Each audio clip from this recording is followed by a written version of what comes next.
The Sacred Story of Vasalisa.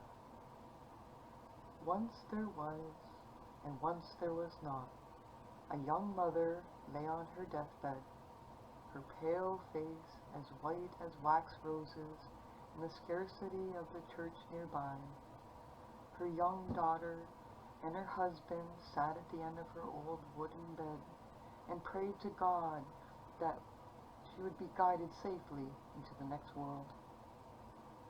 The dying mother called to Vasalisa, and the little child in red boots and a white apron knelt at her mother's side. "Here's a doll for you, my love," the mother whispered, and from the hairy coverlet she pulled a tiny doll, which, like Vasalisa herself, was dressed in red boots, white apron, black skirt, and a vest embroidered all over with colored thread. "Here are my last words, beloved," said the mother. "Should you lose your way, or be in need of help, ask this doll what to do. You will be assisted. Keep the doll with you always. Do not tell anyone about her. Feed her when she is hungry. This is my mother's promise to you, my blessing on you, dear daughter." And with that, the mother's breath fell into the depths of her body, where it gathered up her soul and rushed out from between her lips, and the mother was dead. The child and her father mourned for a very long time, but like the field cruelly plowed under by war, the father's life rose green from the furrows again, and he married a widow with 2 daughters. Although the new stepmother and her daughters spoke in polite tones and always smiled like ladies, there was something of a rodent behind their smiles, and Vasalisa's father did not perceive it. Sure enough, when the 3 women were alone with Vasalisa, they tormented her, forced her to wait on them, sent her to chop wood so her lovely skin would become blemished. They hated her because she had sweetness about her that seemed unworldly. She was also very beautiful. Her breasts were bounding, while theirs dwindled from meaningless. She was helpful, uncomplaining, while the stepmother and her sisters were always amongst themselves like rats in the awful pile at night. One day the stepmother and the stepsisters could not stand Vasalisa any longer.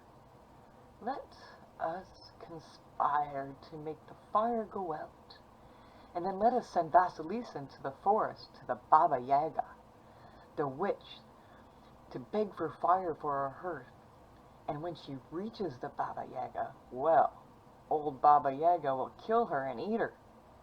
Oh, they all clapped and squealed like things that live in the dark. So that evening, when Vasalisa came home from gathering wood, the entire house was dark. She was very concerned and inquired of her stepmother, "What has happened? What will we have to cook with? What will we do to light the darkness?" The stepmother admonished, "You stupid child. Obviously we have no fire, and I can't go out into the woods because I'm old. My daughters can't go because they're afraid. So you are the only one that can go out to the forest to find the Baba Yaga and get coal to start a fire again." Vasalisa replied innocently, "Well, all right. Yes, I'll do that." And so she set out. The woods became darker and darker, and sticks cracked under her feet, frightening her.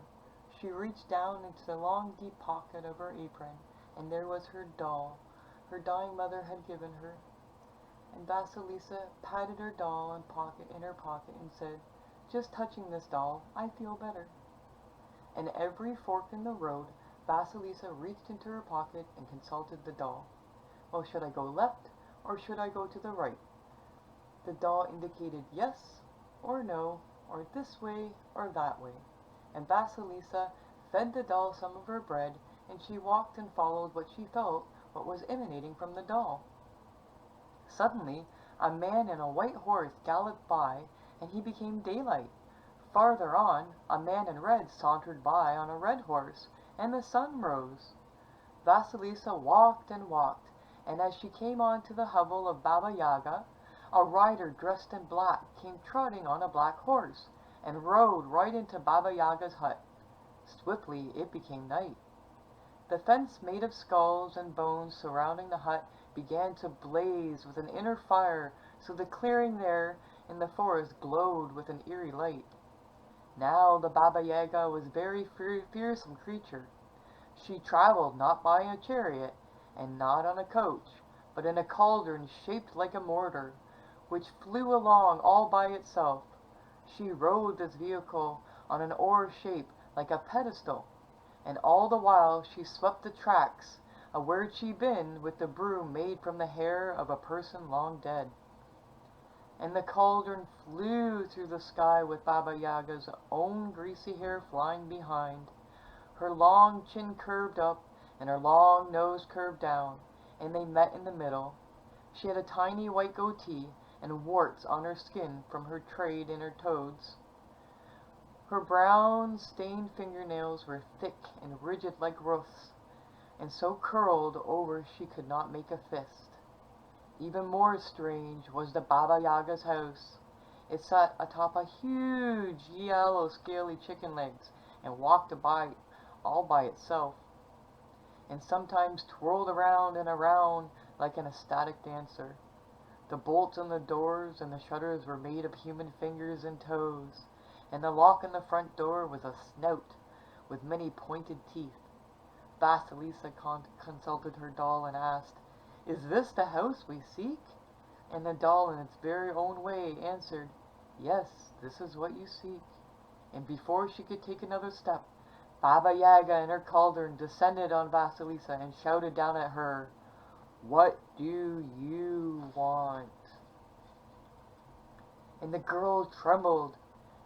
"Grandmother, I came for fire. My house is cold. My people will die. I need fire." Baba Yaga snapped. "Oh yes, I know you and your people. Well, you useless child, you let the fire go out. That is ill-advised thing to do, and besides, what makes you think I should give you the flame?" Vasalisa consulted her doll and quickly replied, "Because I ask?" Baba Yaga purred. "You're lucky. That is the right answer." And Vasalisa felt very lucky she had given the right answer.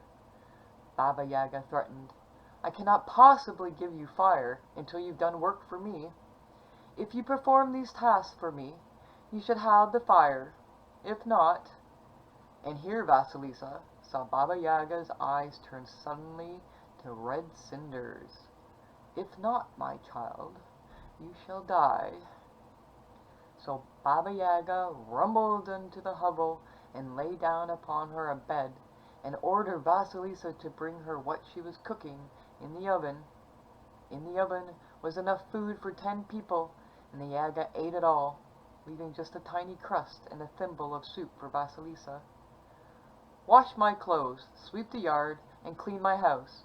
Prepare my food, and separate the mildew-weed corn from the good corn, and see that everything is in order. I will be back to inspect your work later. If it's not done, you will be my feast." And with that, Baba Yaga flew off in her cauldron, with her nose in the windstalk, and her hair as a sail, and it became night again. Vasalisa turned to her doll as soon as the Yaga had gone. "What shall I do? Can I complete these tasks in time?" The doll assured her she could, and to eat a little and to go to sleep. Vasalisa fed her doll a little too, and then she slept. In the morning, the doll had done all the work, and all that remained was the meal to be cooked. In the evening, the Yaga returned and found nothing undone. Pleased in a way, but not pleased because she could not find a fault, Baba Yaga sneered, "You're a very lucky girl." Then she called unto her faithful servants to grind the corn, and the 3 pairs of hands appeared in mid-air and began to rasp and crush the corn. The chaff flew in the house like a golden snow. Finally it was done, and Baba Yaga sat down to eat. She ate for hours and ordered Vasalisa, on the morrow to again clean the house, sweep the yard, and launder her chores. The Yaga pointed to the great mound of dirt in the yard.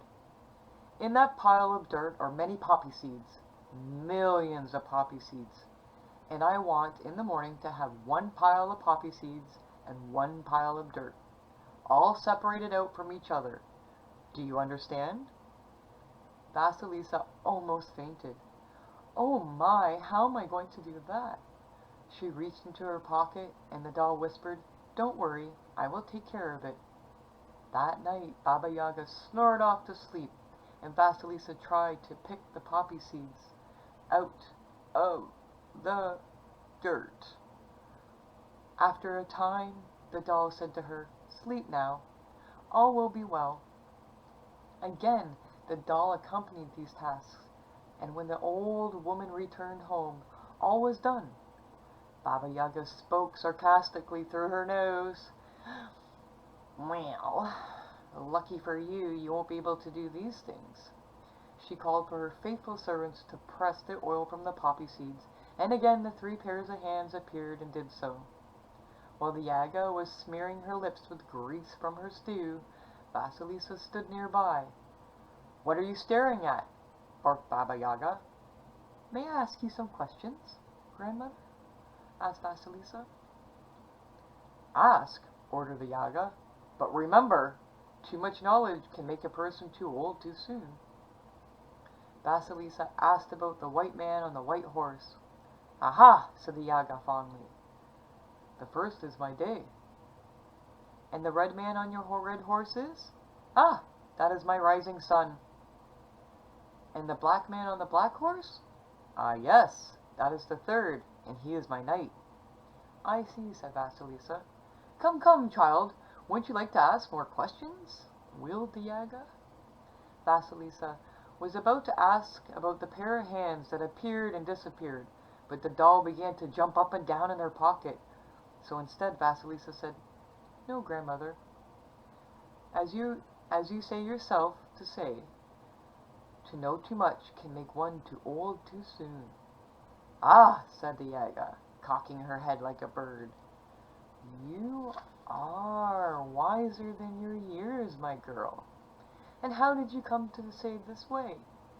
"By the blessing of my mother," smiled Vasalisa. "Blessing!" screeched Baba Yaga. "Blessing! We need no blessings around here. You best be on your way, daughter." She pushed Vasalisa out into the night. "I'll tell you what, child. Here!" Baba Yaga took a skull with the fiery eyes from her fence and put it onto a stick. "Here, take this stick on a skull and take it home with you. There's your fire. Don't say another word. Just be on your way." Vasalisa began to thank the Yaga, but the little doll in her pocket began to jump up and down, and Vasalisa realized she must just take the fire and go.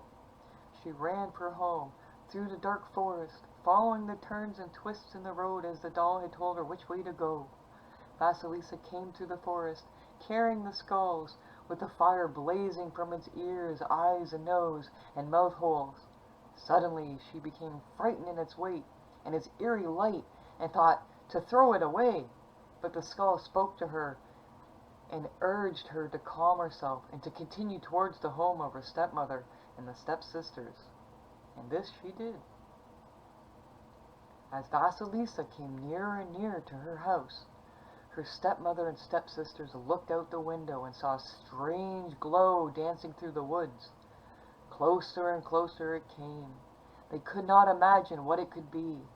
They had decided Vasalisa's long absence meant she was dead by now, and her bones dragged away by animals, and good riddance. Vasalisa advanced closer and closer to home, and as the stepmother and the stepsister saw it was her, they ran to her, saying they had been without fire since she'd left, and no matter how many times they tried to start one, it always went out. Vasalisa entered the house feeling triumphant, for she had survived her dangerous journey and brought back fire to her home. But the skull on the stick watched the stepsisters and the stepmother every move and burnt them, and by morning it had burnt the wicked trio into cinders. Take what you need from this story. Safe journeys and many blessings. Baba Yaga, read from The Women Who Run with the Wolves, Myths and Stories of the Wild Woman Archetype by Clarissa Pinocchio Estes, PhD.